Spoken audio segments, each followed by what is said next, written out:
چین اور امریکہ کا پہلا رابطہ جس کا ذریعہ پاکستان بنا جب ہنری کسنجر نے چین کا خفیہ دورہ کیا۔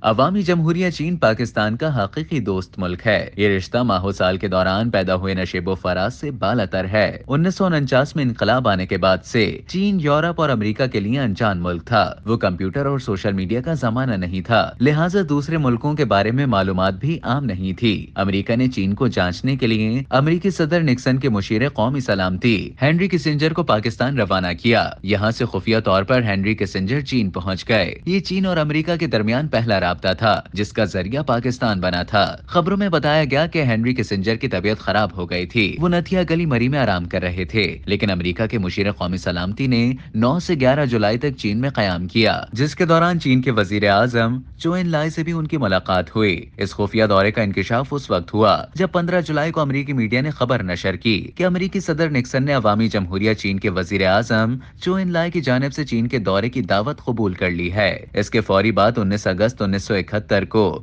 بھارت اور سوویت یونین روس کے درمیان دفاعی معاہدہ ہو گیا۔ روس کے وزیر خارجہ گرومیکو اور بھارتی وزیر خارجہ سردار سورن سنگھ نے ایک معاہدے پر دستخط کیے جس میں طے ہوا کہ دونوں میں سے کسی ایک فریق پر حملہ دوسرے پر حملہ تصور کیا جائے گا۔ دونوں ملک ایک دوسرے کی سلامتی اور دفاع کو یقینی بنائیں گے۔ سانحہ مشرقی پاکستان کے وقت امریکہ نے اپنا 7واں بحری بیڑا پاکستان کی مدد کے لیے بھیجنے کا اعلان کیا، جو محض اعلان تک محدود رہا، اور بھارت نے روسی ہتھیاروں کی مدد سے مشرقی پاکستان کو بنگلہ دیش میں تبدیل کر دیا۔ چین نے کسی حد تک ہتھیاروں کے ذریعے پاکستان کی مدد کی۔